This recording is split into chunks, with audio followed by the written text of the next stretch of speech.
ഇതുവരെ തണുപ്പൻ മട്ടിൽ നീങ്ങിയിരുന്ന Bigg Boss Malayalam season 6 wild കാർഡുകൾ വീട്ടിലേക്ക് കയറിയതോടെ വീണ്ടും ഉണർന്നു.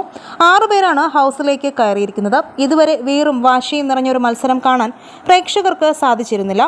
അത് വരും ദിവസങ്ങളിൽ കാണാൻ കഴിയുമെന്നാണ് വൈൽഡ് കാർഡുകളുടെ ഹൗസിലെ പ്രകടനം കാണുമ്പോൾ മനസ്സിലാകുന്നത്.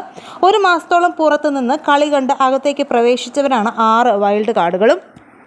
ബിഗ് ബോസിലെ നിലവിലെ മത്സരാർത്ഥികളെക്കുറിച്ച് പുതിയതായി എത്തിയവർ ഓരോരുത്തരും അഭിപ്രായം തുറന്ന് പറയുകയാണ് എന്നത് വ്യക്തമാണ്. പുറത്ത് ലഭിക്കുന്ന അഭിപ്രായങ്ങൾ എന്താണെന്ന് ഷോയിലെ മത്സരാർത്ഥികൾ മനസ്സിലാക്കുന്നു എന്നതിനാൽ ഇനിയുള്ള ദിവസങ്ങളിൽ മത്സരം പൊടിപാറും. സ്വയം തിരുത്താനുള്ള അവസരവുമാണിത്.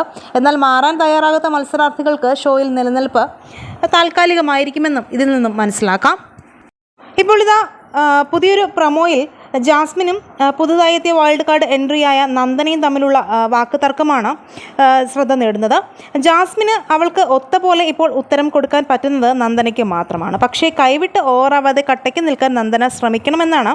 ജാസ്മിൻ്റെ അഹങ്കാരം ഒതുക്കാൻ പറ്റിയ ഒരാൾ തന്നെയാണ് നന്ദന എന്നും പ്രേക്ഷകർക്കിടയിൽ അഭിപ്രായമുണ്ട്.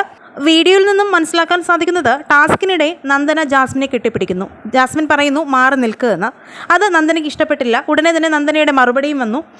ജാസ്മിന് ഗബ്രിയെ മാത്രമേ കെട്ടിപ്പിടിക്കാൻ പറ്റുള്ളൂ. രാത്രിയും പകലുമൊക്കെ ജാസ്മിന് ഗബ്രിയെ മാത്രമേ കെട്ടിപ്പിടിക്കാൻ പറ്റുള്ളൂ. മറ്റുള്ളവരാരെങ്കിലും കെട്ടിപ്പിടിച്ചാൽ ജാസ്മിനെ ഇഷ്ടപ്പെടില്ല എന്ന്. അത് പറഞ്ഞത് ജാസ്മിന് ഇഷ്ടപ്പെട്ടില്ല. പിന്നെ അങ്ങോട്ടും ഇങ്ങോട്ടും ഇവർ തമ്മിൽ വാക്കുതർക്കം ഉണ്ടാകുന്നതാണ് പ്രൊമോയിൽ കാണുന്നത്. എന്തായാലും ജാസ്മിന് പറ്റിയൊരു എതിരാളി തന്നെയാണ് നന്ദന എന്ന് തന്നെയാണ് അഭിപ്രായം. നിങ്ങളുടെ അഭിപ്രായങ്ങൾ മടിക്കാതെ കമൻറ്റ് ചെയ്യുക. വീഡിയോ ലൈക്ക് ഷെയർ ചെയ്യാനും ചാനൽ സബ്സ്ക്രൈബ് ചെയ്യാനും മറക്കല്ലേ ഫ്രണ്ട്സ്.